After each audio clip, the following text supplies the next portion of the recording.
My coming out story was me and my mom yelling at each other, and I'm just saying, I want to be a boy. I want to be a boy. I want to be a boy.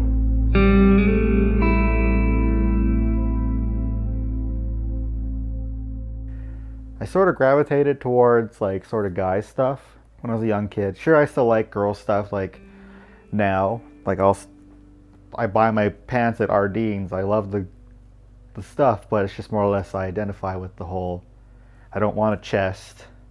I hated it. But I realized this quite a long time ago when I was a kid. I didn't know what the name was for it. All I know was that I didn't like dresses. I more took the guy roles in some things because I liked them better.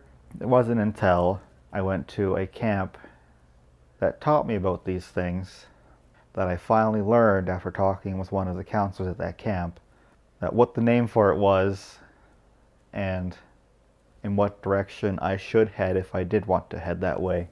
And he told me, says, you like to be a guy, but yet you also like the girl side of some things. He says, but you mainly identify with the flat chest, the deep voice, just all that. So he said, there's a name for that. It's called transgender. In your case, it'd be female to male. My first thought was, wow, there's a name for it. That's so cool. I had a counselor at the time. We talked to him.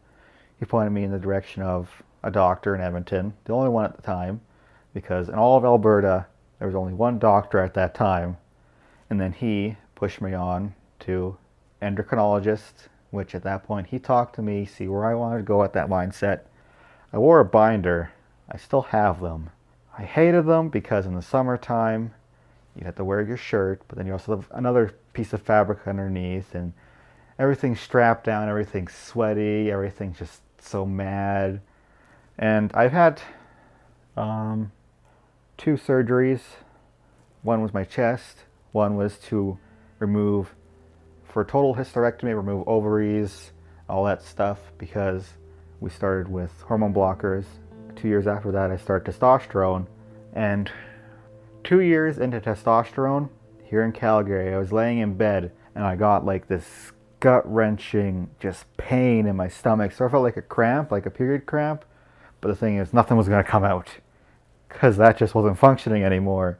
I've had people around me get very upset when someone mistakes my pronouns. Like, I know my parents, they're older, it's hard for them to keep up, and I understand that. So I don't push them on it. I don't mind. Like, when we're in home, they can say, hey, what is she doing? And I'll just go, I'm doing this. But if we're out and about and they say she, honestly, it doesn't bother me. It more or less, people around us look at us like, what's going on here? See, a lot of people in the community, they get very, very upset if people mess up the pronouns, go with their, what they call the dead name. Me, I'm more or less just nonchalant about it. Like, they still call me she. But the thing is, it's jokes on them, because if I'm in a public place and they call me she, and they see this, who's the funny one now? So she occasionally will call me she in front of people, and she go, oh, sorry, I mean he. Didn't actually say she was against it, but she still was there for it.